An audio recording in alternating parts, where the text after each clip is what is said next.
Welcome back to another episode of A Stern Talk. We've got a guest today who I'm really excited to meet. I've heard a lot about you. I'm very interested in this topic. I, for one, know nothing about real estate. Whenever you meet someone rich, right? Whenever you're like, "What do you do?" They're like, "I do real estate," right? And it's always like, I do lending and I do wholesale, or I do flipping, multifamily, I own apartment complexes. And I'm always like, how do I learn more about this? And it's weird. Every time I meet someone that does it and I'm like, yeah, I'd like to know a little bit more about it. They're like, yeah, we'll talk, we'll meet up. And that never really, until I think we had the podcast, it never really manifested into anything, because I don't like going out to lunches and I don't like pitch decks. I don't, time is something that do it. 1 minute and 52 We're seconds in. We're locked in. We're Davis Clark, Jeez. bro. I was going to say that I don't think they want to hang out with you. I think that's the problem. I don't think it's you. Oh, you don't think it's me, but it is me? Yeah. Does that make sense? No, what an ass. I think the truth is that most people who learn something guard it, right? They gatekeep. They build like this walled off garden to protect whatever that they think is unique and esoteric. And they're not really interested in giving away that secret for free.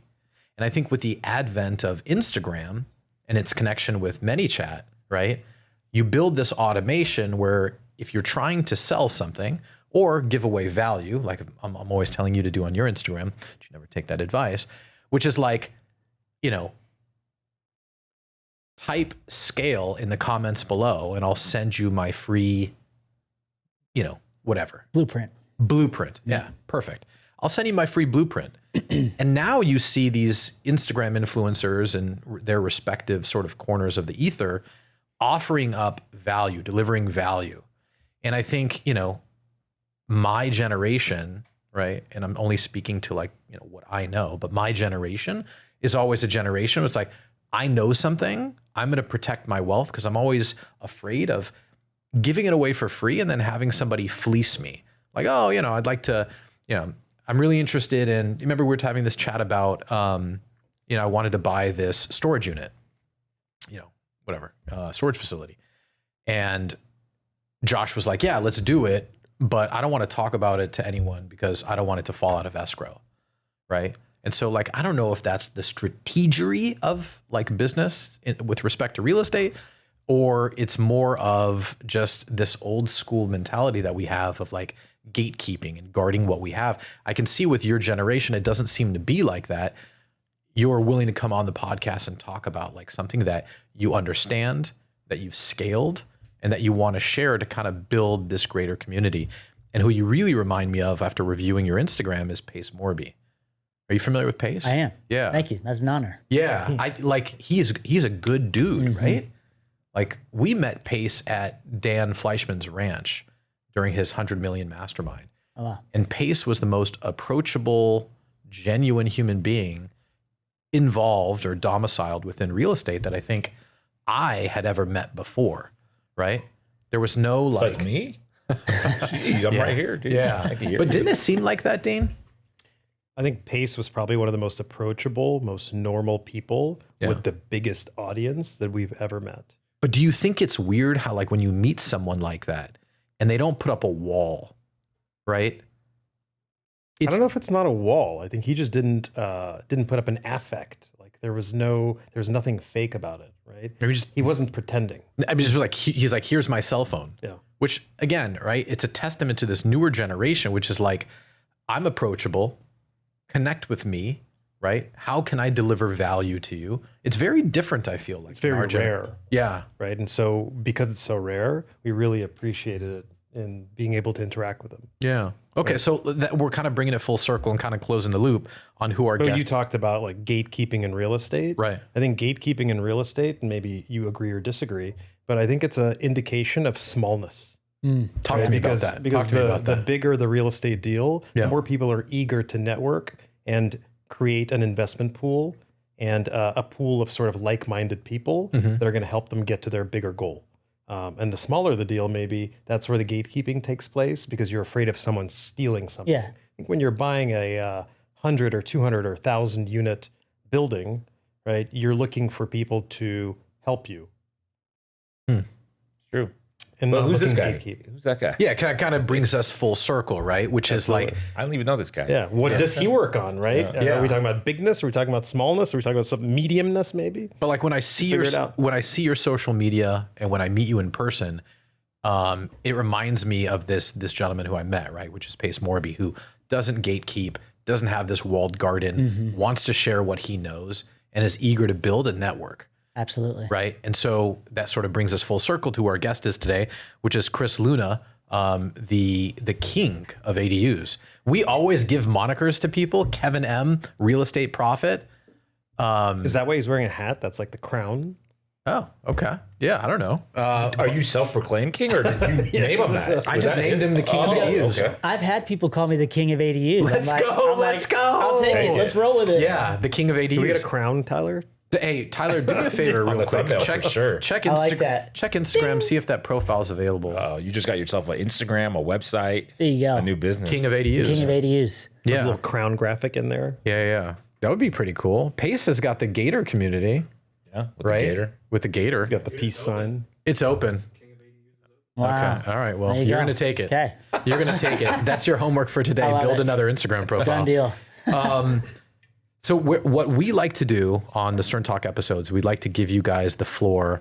Give us your origin story. I know Okay. I know you're a young man, but give us the origin story of kind of how you got to where you are today. Don't take it back to like, well, I was in the bathtub and when I was 6 and I had this idea, but like, you know, take us through like, okay, well, some people chose college and I chose this, or give us the origin story. Yeah, I will bring it back a little bit. I mean, when I was younger, I was always hustling. I was selling C's candy bars and flipping them. So buy them for $1, sell them for $2, right? So I was already wholesaling before I knew what wholesaling was. Let's see, lemonade stands. I was always just a hustler, like buying basketball cards, flipping them, always just trying to make money. I think when I was younger, I saw in the household the struggle of my parents paying bills on time. There was always fighting about that. And so I always just figured I got to learn how to make money. So fast forward, going to college, I started a cell phone repair company. Okay. That company I ran for 10 years, had a store on campus at San Diego State, one in Pacific Beach and one in Mission Valley. And those stores were doing really well. I was making a lot of money, but what I found myself doing was I was working paycheck to paycheck still because I was making all this money. And then I'd go and spend it at nightclubs or, living the high life in my 20s. I know. Okay. What clubs are we We're hitting talking in? Omnia. We're talking, Las Vegas, the best clubs in the world, Coachella, like all those events. Okay. That was my life. And you were just like the money would come in. Yeah, I just thought I then was the a money big goes baller out. already. Yeah, I didn't understand how to make money while I was sleeping. And once I figured that out through real estate, Right. then I started to see the wealth accumulate and, you start multiplying money, right? You take 40K, you turn it into 400K in 5, 6 or 6 years. So Yeah. the cell phone repair business was good, but I figured I don't want to sit there and fix phones all day. And so I started moving into buying homes around San Diego State. And anywhere in the 92115, if it was across the street from campus where I went to school, I would buy all those properties. I would have Redfin notifications on.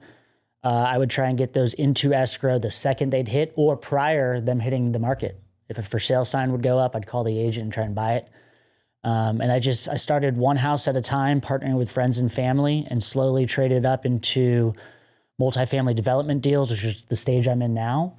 Again, just private capital, my own money, and I keep 1031 exchanging into bigger and better deals. And just slowly but surely, it's just grown over time. And that's kind of my origin story. Awesome. And what year did you start? 2016, I bought 2 properties back to back, 5510 Dorothy and 6105 Dorothy. So I was wiped after that. I had no money.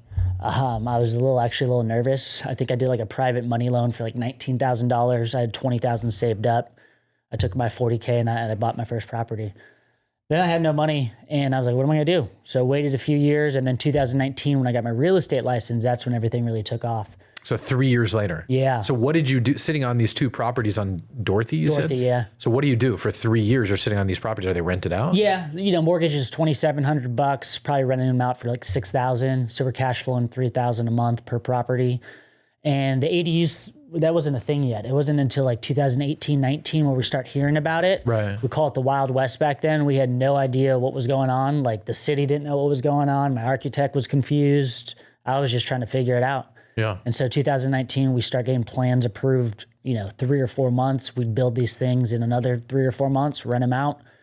But 2019, that's when I got my license and I started just buying nonstop because I would take my commission and roll it back into the deal. And so I'd get a free little, 20 or 25% equity, and maybe my business was doing good. I'd take another 20 or 25% equity and I chop the deal up with a friend or family member.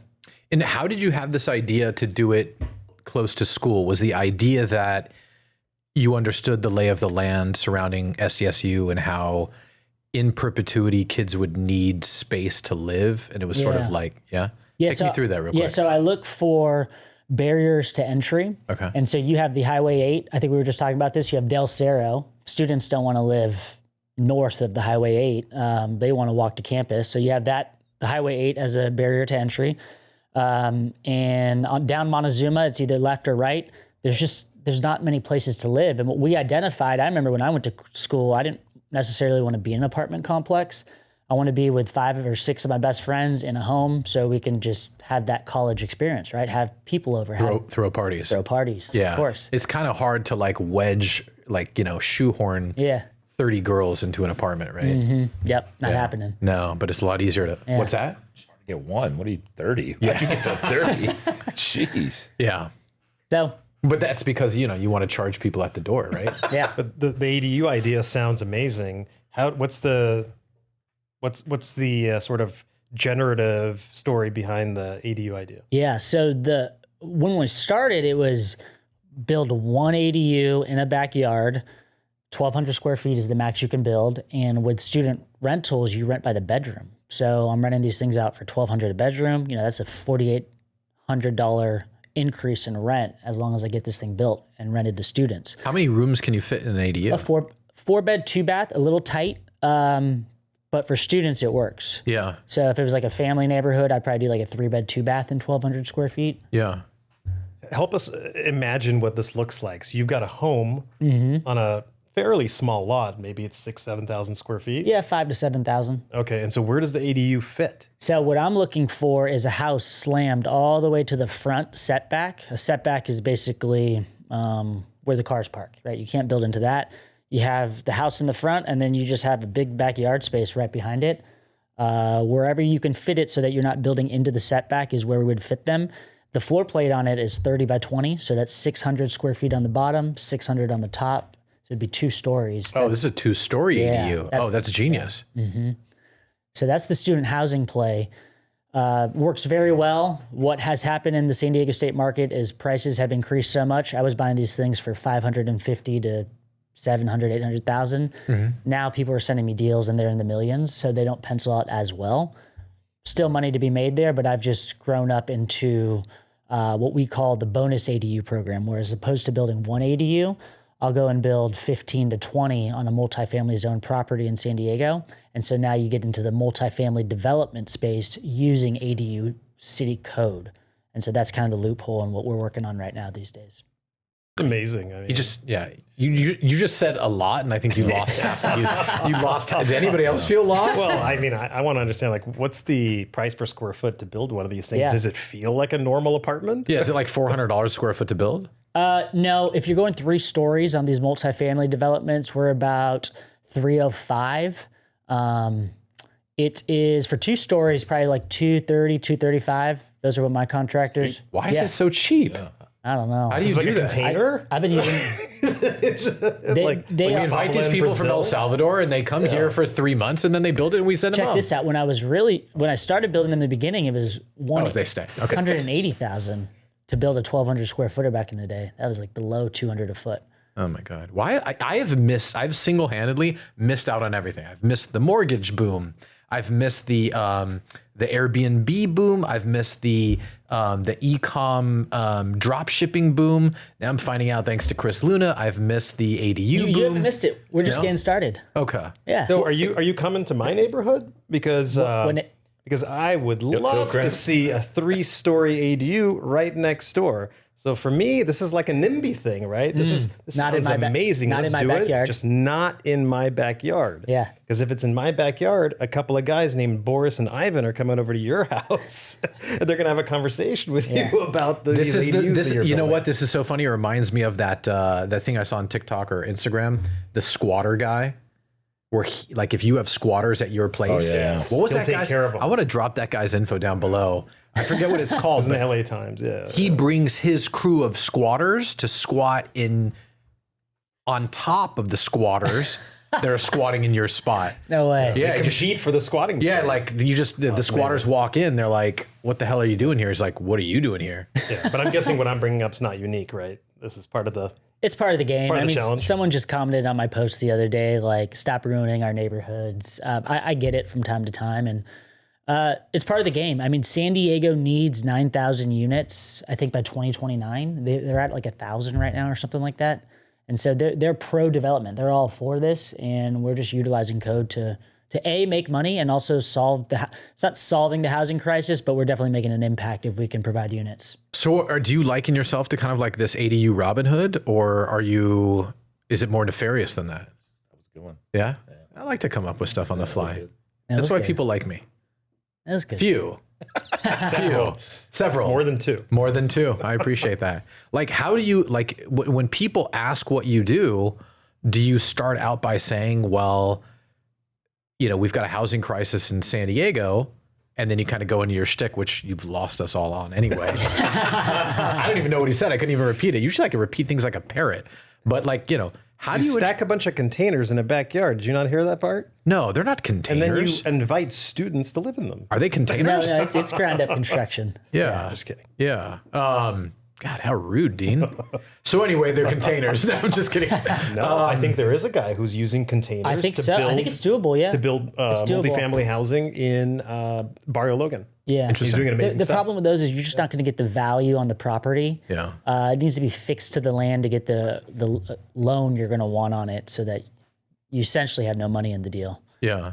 Again, probably getting a little confusing for you guys, but yeah. Yeah. So take us through, because I sort of want to understand. So we've talked about the kind of origin story and how you started as a sales guy, right? And I think in order to be a good entrepreneur, you have to be a guy who sells something, right? It's never the guy who's come up with an idea, whether it's software or healthcare or whatever.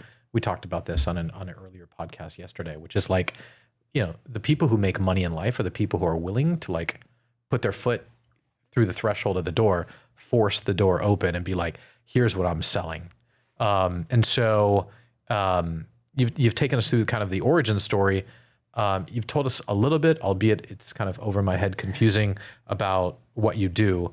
Talk to us about going from like a lemonade stand and fixing cell phones to having a real business. Because I think a lot of times when you're hearing these stories on podcasts, people are like, you hear this story a lot, which is like, well, here's how the anecdote works. I started selling lemonade and I was fixing cell phones, and now I sit on top of a $40 million real estate profile. And people are like, what? Sorry, what? Right? And I think where we don't want to lose the viewers is like the evolution of it all, right? Certainly like within that evolution, there were trials and tribulations and obstacles, and there were lawsuits, and there was like, I'm out of money, and friends and family, they're not delivering enough value for their money, right? Hey, why isn't this deal sold, right? Like, you've had my money for 90 days. You're like, well, to get a loan is 30 days. Escrow could be 60 days, right? Like, gosh, this inspection came in and said that there's water coming up from the ground into the foundation of the slab, and now we've got to like take us through at least one horror story on how you went from, I bought 2 properties on Dorothy, to where I am today. I would love to. And go slow. Yeah. Yeah. I would love Because to. I'm stupid. I really am. When it comes to real estate, I'm so stupid. So it's, this actually wasn't too long ago. This is a few years ago. I was going after a very, very big deal. I had just closed 3 apartment buildings in Pacific Beach. I was super excited. Closed those deals. I was fired up. I was like, oh man, I can continue to do this. And so I got a little ahead of myself and I tried to buy an $18 million apartment building in Pacific Beach. And How many units? it was 39 units. Okay. I was in Grant Cardone's real estate club, and he was teaching us how to do this stuff, and I was feeling exceptional. I had just closed 10 million, and I know we're not talking about like my early days, but this is a real story that people can learn from. Cool. From lemonade stand to $30 million real estate deals. It sounds logical. Okay, take me through it. Okay, so You too can do this. Yeah. Just comment viral down below, and I'll send you my guy. Send Grant Cardone a check. Yeah. Okay, so I'm going after this deal. I get Stormy. awarded the deal. There's probably 10 huge investors throughout the city of San Diego. Did you just say you got awarded the deal? Yeah, like so. Okay. You can't, again, this is the whole glossing over the details. We got enough time. There's the stage time. We're at 21 minutes. We got plenty of time. What does that even mean? I got awarded a deal. So there's a lot of people going after this deal. We're talking some of the biggest investors in town. Like BlackRock or something? No, more so like this guy's got $1 billion worth of real estate. He's a big fish. I think his name is Waz Properties. I know he was going after that deal. Don't drop his name, bro. That's free advertising for him. It's fine. He's an old guy. He's retired. He's good. Almost dead. Yeah, something like that. So anyways, I get the deal. Like the agent chose me out of all the buyers, and I get the deal. I'm super excited, and I got to put up a earnest money deposit. Okay. So, You still didn't explain. What does it mean you got awarded? Why did they like yours more than Raz Al Ghul? Was it because that you were willing to pay more? Was that the guy's name? yeah, I was willing to pay more. Okay, so they thought you were stupid. Yeah, he was at like 17 million, and I think I came in at like 17.5. It got bid up, and I definitely was overpaying. Okay, It was a lot of money. gotcha. And I had to put up a deposit to show them I was serious about And the this deal. is the earnest money. Yeah, earnest money, correct. So what does an earnest money deposit look like on a $17.5 million? It was $500K. Okay. Yeah. And is that like when you put up that earnest money, is that done like as like a bond, or they actually want cash for escrow? So you wire that into escrow, and then they hold it there. Okay. So you have to have $500,000 liquid. Yeah, Okay. And did you? yeah, Wow. yeah. Well, it wasn't liquid. I had it in equity in another property that I sold fast. Okay. I was sitting on a property by San Diego State, right time, right place, picked it up for $925,000. This developer owned the next two. I think he ended up getting the next three. So I knew he wanted to pay 1.7 for my deal. So I was like, look, man, now's your time to strike. You want this property. It's the last one on this block you need on College Avenue by San Diego State. Yeah. If you buy this, like, you can develop it. So he paid me 1.7. They closed fast. I got my cash and I rolled it into the big deal. And is that a 1031 exchange? Correct. Yes. Interesting. Because I know there's some guy on Instagram. He's like the king again, defaulting to the king. But he's like the king of 1031 exchanges. Brandon? Yeah. Okay. My buddy. Yeah. I've seen his stuff before. I'd like He to just meet that did a guy. 1031 exchange for me last week. Oh, interesting. Okay. But this is like a real thing. He's like, do you know this guy? I think I've seen his Instagram. Okay. I've just seen his Instagram. I don't know anything about it. Can you explain what a 1031 exchange is? Yes. We can call Brandon too. We've done calls before. Yeah. So you sell a property and you have some proceeds, you have some money, and you roll that into a bigger and better deal. So it has to be a more expensive deal? I believe so. Or something about the loan has to be bigger, something like that. This is not tax advice, but yes, technically. Brandon, does it have to be bigger? He says yeah. He said yes, yeah. Bigger and better. Yeah. And I believe it has to be same asset class. So if it's single family, you got to go to single family. If it's investment, you got to go to investment. Okay, so the place that you had on college was single family? Investment. Okay. Yeah, so investment in, but that I was going from single family to an apartment building. Is that allowed? I don't know. Better call Brandon. I better call Brandon. Well, I didn't close that deal, and that's where I was getting with the story. Yeah. So that deal, interest rates went up, I think 3 or 4 times in the span of 90 days. And what year was this? 2022, September. Okay. Yeah. And so interest rates went up. It was very tough to raise money. I went too big, and I actually lost $500,000. So it's not as easy as people make it look. Like, you can lose money too. Lost $500,000. Luckily, the seller, after pleading with him for a couple months, he ended up wiring me back $250,000 to just help me out because he felt bad after he closed. So with the he new buyer. kept $250,000 of your earnest money deposit? Correct. And this is the $17 million deal. $18 million deal, yeah. And so it fell through. Fell through. I didn't close. Yeah. Your EMD, poof. Yeah. So Get you using all these fancy acronyms. Yeah. EMD, or earnest money deposit. but my point with this I'm story, tracking The you, Gator bro. method. but the point with the story is sometimes people go non-contingent to get awarded the deal. Yeah. That's how I got the deal. I forgot to mention I went non-contingent. There we go. Right? So I do that often, but in this case, I didn't have enough capital to actually close it. I would do it on a little $950,000 home, go non-contingent, get the deal. Not going to do that ever again on an $18 million deal unless I have the equity ready to go. So if you're taking notes, that's something. Maybe don't go non-contingent if you don't have the equity to close. You should be wearing a cowboy hat. Yeah. That's wild. On the ground. How old were you when you lost $500,000? 22, let's see, that was 22, so 2 years ago, I was 33. Did you have kids at the time? No kids, still no kids. Still no kids. Yeah. Because he lost his money. Yeah. Lost my money, man. Yeah. Start a family. Unreal, dude. That was the money. Don't buy real estate. Yeah. Shout out to @Don't Buy Real Estate.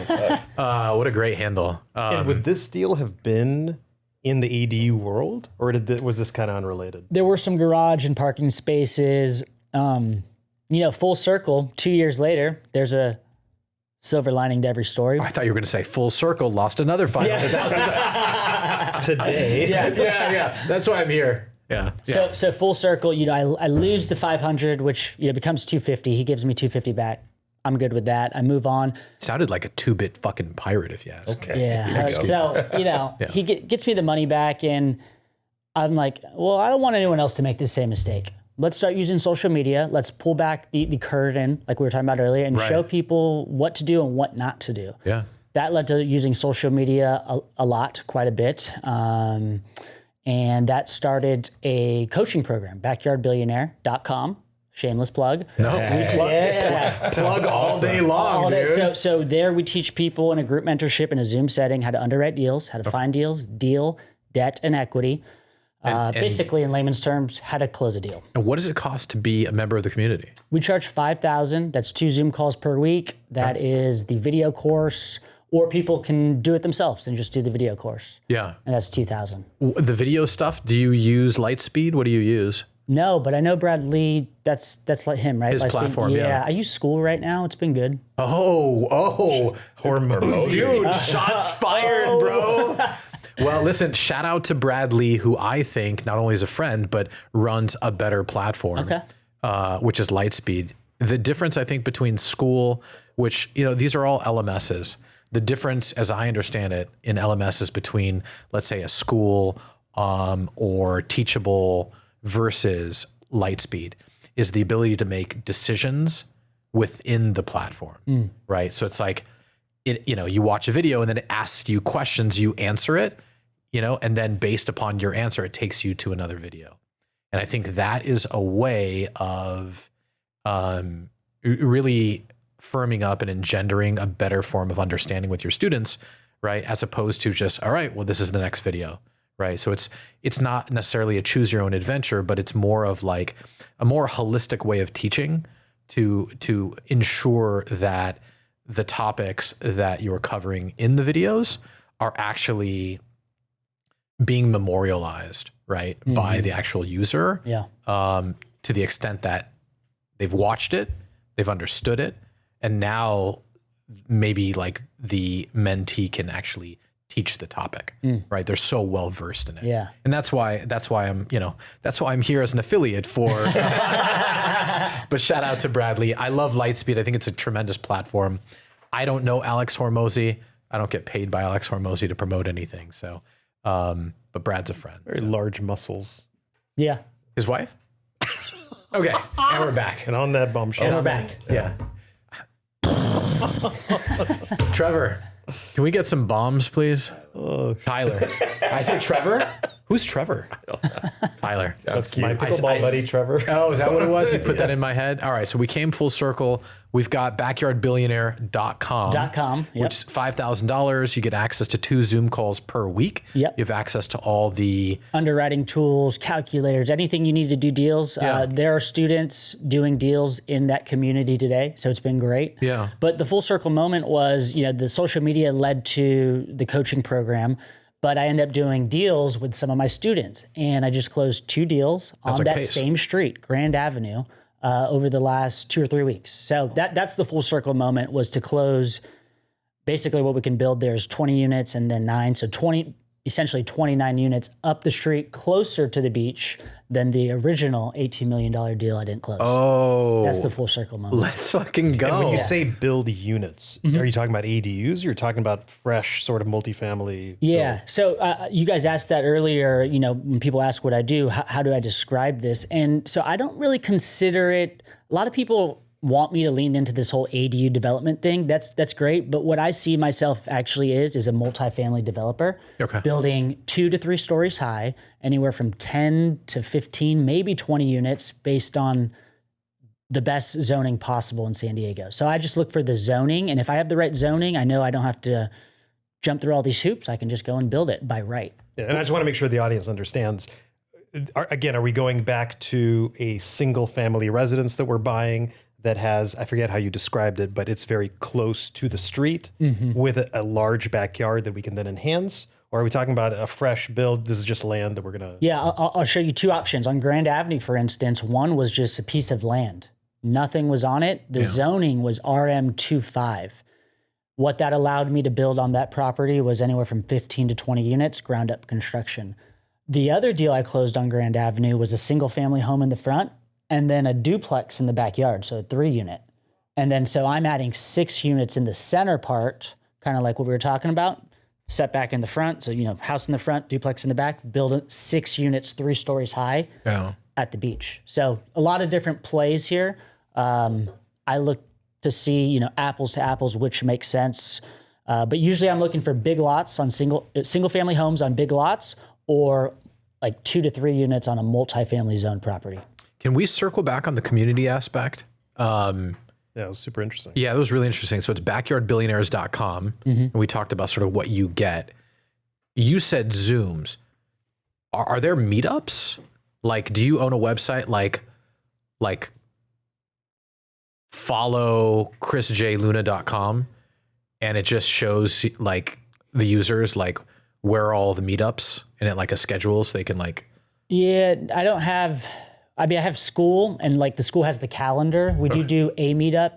The meetup's called Margarita and Mingle, last Thursday of the month. Oh. That's for real estate entrepreneurs, anyone, business people. It's just a free event. And where do you host it usually? That's a gas lamp at Teco Besso. So I think it's like 6th Avenue. It's been pretty good. That's where I met him. Yeah, the last event we had 100 people. It was pretty good, right? Yeah. Oh, that's amazing. Yeah. We have one coming up, I think, next week. Okay. Thursday. Gotcha. Okay. So cool. So, do you find that at these events, right, these community meetups, are people actually getting out there, putting themselves out there, being, what's the word I'm looking for? Being vulnerable and saying like, well, I've got this opportunity, and I need some investors, like, or are you seeing that people are gatekeeping and like, this is like an opportunity to flaunt or showcase, or even they've got their own community and they're joining to kind of steal your community? Because everything can kind of go wrong. Just when you think you're building something, as you've said, right? What can go wrong will go wrong. So I'm interested in understanding, because these meetups and communities really in and of itself are a separate business, right? It fuels growth amongst the community and obviously for you as well. But what's the lowdown and dirty about building a community? That's a great question. And I've seen it because to build my community, I've went to a lot of events. I spent all of end of 2022, 2023 going to Grant Cardone events, Ryan Pineda events. Ooh, I want to talk about those. So we'll circle back on that. Okay. Yeah. And so I met a lot of people there to expand my brand. And so when I'm doing Margarita and Mingle, I do see other people who have communities showing up to my events. And it goes back to what we were talking about earlier, though, that abundant mindset. I don't mind sharing the people who are in my community with you, because maybe there's some symbiotic thing we can do. Maybe you do hotels and I want to get involved in that space. So I'm good with it. Yeah. I like that attitude, right? No fear of scarcity. Yeah. No scarcity complex. And how long has the Margarita and Mingle been going on? 6 or 7 months. I think this is our 7th month. And they're all free events. They're all free. We pay like $500 for food, and we just cater that the food flies off, it's gone fast. But You've done an event where Pineda came to speak. Do you remember that? That was Blair. I think he spoke at that I spoke too. at that, yeah. So interestingly enough, a quick backstory. I didn't know who it's Pineda. I didn't know who Ryan Pineda was. I was at an airport at a JSX terminal. Oh yeah. Yeah. And one of these guys was like, I don't know who it was like, that's Ryan Pineda. We should go talk to him. So, I went up to talk to him and he's like, sure. Yeah. Just reach out or whatever.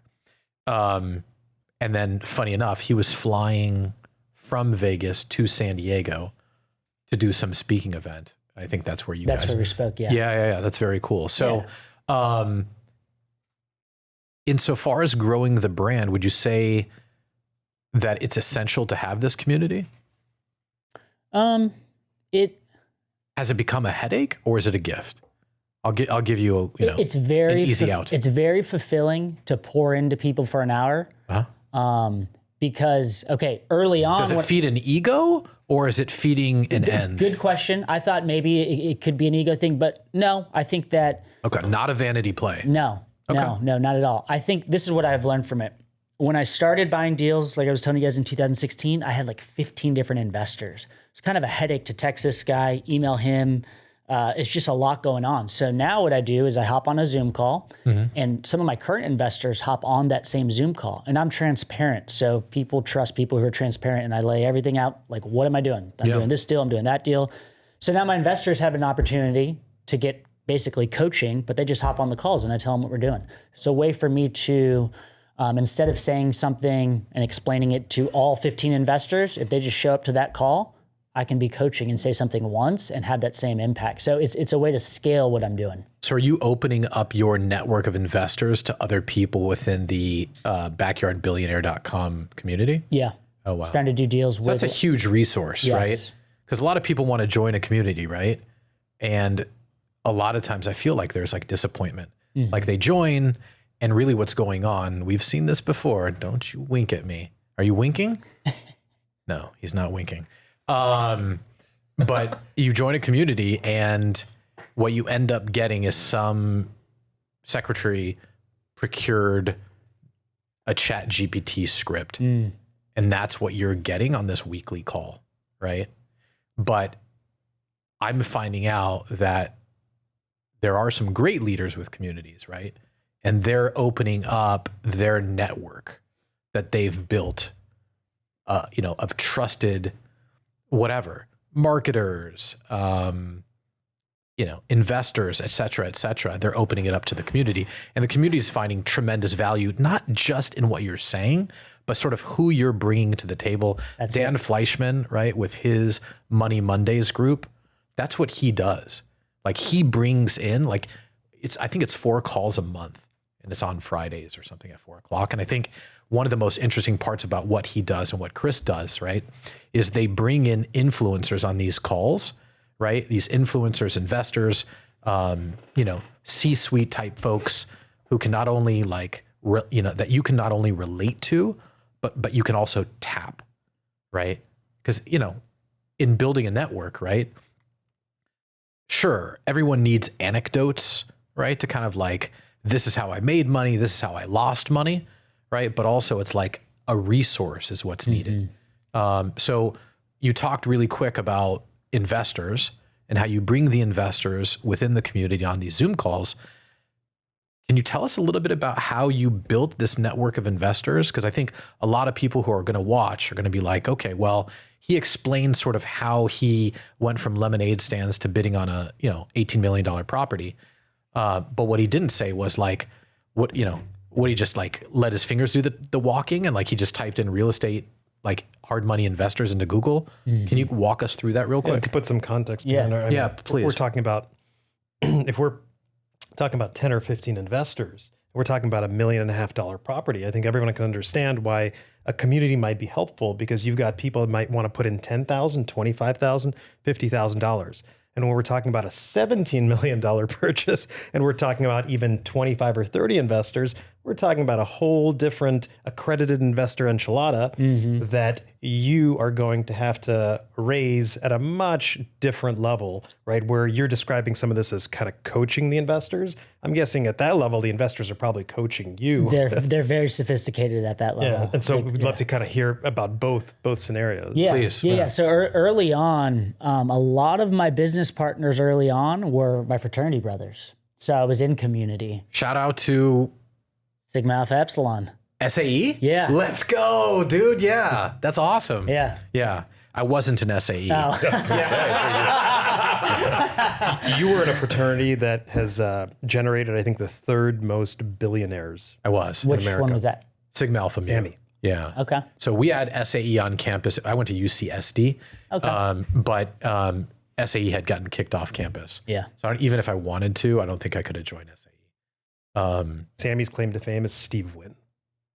No, there are others. Oh, yeah, but he's the biggest, I think. No. There's someone bigger? Yeah, there's somebody bigger. The founder of Qualcomm was Sigma Alpha Mu. Is that right? Yeah. I think Steve Wynn's got a lot more money than that guy. What? No. So I think Jacobs maybe has like $1 billion or Fact check me on that. Erwin Jacobs versus Forbes Steve 400. Wynn. Yeah. But SAE is a great fraternity. Yeah. So talk to us again, right? Like, all right, so first investors were your fellow Fraternity SAE. brothers. Yeah. Yeah. I mean, so what I look. So work with friends. Yeah. Sometimes. Okay. This guy gives me, he leaves me on red all week long. This is the worst guy. Are you guys friends? Listen, thank you, Tyler. Steve Irwin? Jeez, no, Erwin Jacobs. Erwin, oh no. Oh, are you freaking kidding me? Erwin Jacobs coming in at $1.2 billion. Wow. Dollars. Steve Wynn 3.4. Ding, ding, ding, ding, ding, ding, ding. All right. Not that huge a spread, but Yeah, actually it is. It's a Grand Canyon divide. Yeah, absolutely. All right, go ahead. Sorry. Yeah, no, I mean, I was always looking for people who were W-2 and had steady paychecks, because the real estate investor, he typically writes everything off or maybe can't show income. And so if you have someone who has a nice steady paycheck, maybe it's a nurse or an engineer or doctor. In this case, Kevin was a lawyer and he had 2 years pay stubs and he got the loan. So I was always looking for someone to get the loan and I would do the work. That was the trade-off. Interesting. Yeah. And so that's what I continued to do with a lot of different fraternity brothers. And then it turned into, friends of friends. But let's see, who else were some other investors? Generally, you don't want to let lawyers into your circle. I've just learned that. I think they're just litigious people in general.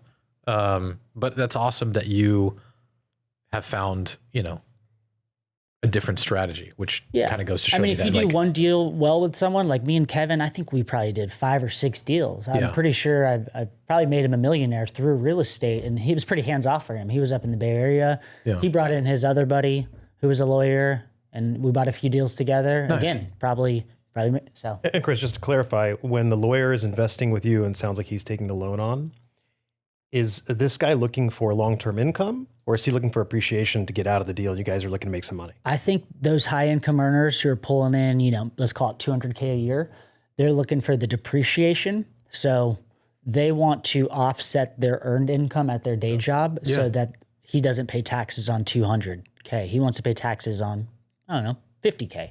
So they park the money, right? They get this loan, right? So help me understand. They get this loan. Mm-hmm. You're servicing the debt for them.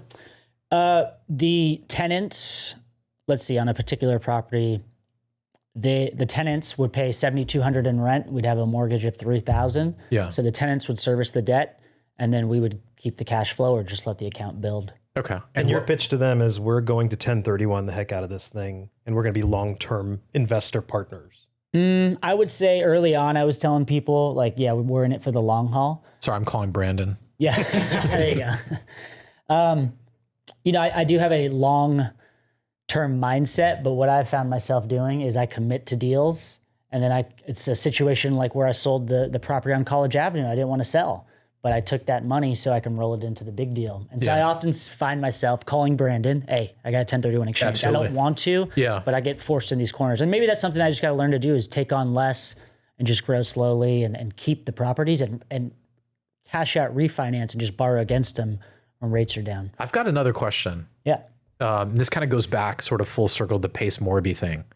So, within his community, he's got this whole like Gator community, which is centered around this concept of creative financing, which is basically someone owns a property, right? That's the sub 2. That's sub 2? Yeah. Okay. Gator is the financing of EMDs. Yes. Yep. Oh, Which I just did one of those. Damn. I guess I gatored. you gatored. Yeah. It's a verb. Right. Maybe you can Or it's explain an it to us. adverb. Yeah. Well, wait, Yeah, get in there. Tyler, drop a bomb. Eventually, we're going to get one of these soundboards. Yeah, Yep. like he's got this thing and it makes this dropping bomb thing. That'll do it right there. Yeah. I don't think we can. Yeah, I don't think we can do it because that would be like copying Brad. We need our own sound. Something original. Yeah. We'll think about it. Maybe like someone crying. Someone crying? Yeah. No. This is a good thing. Oh. This is a good thing. Got Okay. it. So my not a question, good my question was, you were talking about the community and the financing, and then we talked about like creative finance with what Pace does. Have you ventured into this space where, as opposed to bringing in investors and having them take on the mortgage and handling the debt service through the rental income and that type of thing, have you done a creative finance deal where the owner of the property is essentially giving you? You can explain how it works, but as I understand it, it's like you take the deed, right, and then they're self-financing it to you, right? And then you're paying them or the bank, right? Yeah. The mortgage payment each month. You're assuming, right, the risk of the property, right? And that's what the subject to sort of, yeah. So have you done one of these? That's crazy you asked that, because 2 days ago, I just closed a seller finance deal on Grand Avenue. It's a land deal. And so he didn't have many options to finance and to sell it. It's undeveloped land. Yeah, it's undeveloped. Got it. And so he owns it free and clear. We paid 1.45. He seller financed. He, as you said, acted as the bank for, Right. The original term was 80% was going to be from him. 20% I had to come in with equity. And that's 280 grand or so. Yeah, exactly. But I got lucky. I negotiated with him. He couldn't provide clear title for months. So I'm just sitting waiting, and we couldn't close escrow. So he finally got this affidavit signed, and I said, look, man, I've bought a lot of deals over the last 2 months, kind of running out of money here. And so he went from 80% leverage to 85%. So I only had to come in with 15%, which was like 200 and something thousand, which was nice. Yeah. What is it? It was 24 months, so 2 years, interest-only payments, 6%, and biannual payments. So I only pay him twice a year, $37,000 payments. Wow. Pretty stoked. In the meantime, what am I going to do? I'm going to go get plans and permits to build 15 to 20 units there. Yeah. Or we'll see. I don't know. But that could be the plan there. Yeah. And in order to develop this piece of land that you just acquired, you said 15 to 20 units. So we've got 1.4 mil to acquire the land, right? And it's interest only, like you said, for 2 years. Yep. What is the development of 15, 20 units going to cost? And then where does that money come from? Yeah, great question. The plans and permits on that deal alone, let's talk about like architectural fees, surveys, testing the soil, fees with the city. It's gonna be about $150,000. Okay. The construction to build that, let's call it, anywhere from $300 to $350 a foot. It could get to $350 depending on exactly like what you're building and outdoor space and all these different things. With coastal commissions, you can only go 30 feet high, so you can do 3 stories. A construction loan like that, we worked with this lender who will finance 100% of the construction, which is actually unheard of. Yeah. He's got a pipeline that he only works with a few people, and so that's a nice, basically once you get in the deal, if you're using him after we get out of the seller finance, then that could be very So good if for you us. need 100% financing for your next development, right? Join Backyard Billionaires. There you go. And you might get access Because they can partner with me and this I have investor. access to. That's right. Yeah. Absolutely. Yeah. I love it. What's the Appreciate cost of funds on something? Absolutely. That's a good one. Yeah. I'm a Jew. I have the mind of a champion. Yeah, there you go. Absolutely. What's the cost of funds on something like that? When's 100%? Speaking of Jew. I just I'm also you're saying cost of funds? yeah. I think he charged me a point on my last deal, like a point of the loan, so 1% of the loan amount. But the construction loan at 100%, what is it? What's the interest rate look like on something like that? Just educational. Yeah. Right now I'm in a loan for 9.25%. 9.25. Yeah. That sounds pretty good. Let me ask the most Jewish person in this room. Good deal, bad deal, thumbs up, thumbs down. Charging you a point? Well, 9.25. That's not bad. I told you this guy's. I'll give you a half. Construction loan 100%. Yeah. Listen, is that unheard of? No, it's on. It's hard to find. It's hard to find. It's usually going to be like 80%, and then right. Yeah. My guy's good too. You got to meet my guy. Okay. Well, listen, He's if getting any of first you guys position on this loan, right? If anybody watching, especially on the Instagram live, Chris J. Luna, right? If anybody wants access to this lender, they need to join the Backyard Billionaires. Backyardbillionaire.com. Backyardbillionaire.com community. Badass barbecues, badass meats. Got everything you need. It's a shout out to Bradley. Yeah, Bradley. Bradley owns the world. You'll find that out. You'll be like, I'm thinking of buying a barbecue in Vegas. You're like, okay. And you're like, why is Bradley's face plastered everywhere? Because Bradley owns it. So, it's just, finding the right opportunities, which it sounds like for the last, you started this in 2016, as I remember, right? Yep. Right. So here we are sort of getting close to a decade almost in business, right? Yeah. And you've built up this network of people you can tap. And I love how you're leveraging social media. I love how you got the community, because I think these are all, it's funny. In building a traditional corporation, you have departments, right? You've got HR, you've got sales, you've got marketing, you've got accounting. In this new generation, I don't know if are you Gen Z? I don't know. You're young. 35, so. Not that young. I don't think he's a millennial. No? Right? No, I think you're Millennial? Millennial That still? sounds about right. millennial. Okay. All right, cool. Gen Z's even younger. It's like 27 or something. Yeah. So whatever, but like this newer generation of people that are building and scaling companies, they're doing it in a very like unorthodox way. They're tapping these resources that I feel like when we were building companies, we didn't really have access to. And so it really is born out of this, at least seemingly, out of a resource, which is social media. And it's like interconnecting people, and it's become the super connector. You've taken it one step further with the community, and now people are able to essentially have access to these departments within companies, right? Without having to pay this heavy overhead, right? Like an office building with all these employees that serve all these purposes within your corporation. You've got investors, right? You have, a community. You have all these aspects of what a large corporation is. And I'm sure there are headaches. I would love to hear some headaches before we finish today. You've told us about obviously losing $500,000 and then 250. Yeah. 250. Well, the story sounds a lot better when you say when you I say think Chris is like a socialpreneur. Right? Is that a new word? I just invented it. Socialpreneur? Yeah. I'll take it. Yeah. Basically describes kind of the millennial or Gen Z method to building businesses, which rely on social media to streamline a lot of the processes that we had to do the traditional way when we were in our 20s and 30s. Yeah. But we're learning, right? We're doing this in our 40s. So Talk to figure it out. Talk to me real quick, Chris, about the role of technology in sort of building this community. You've talked about school, which is Hormozi's product. What about like when you post on social media?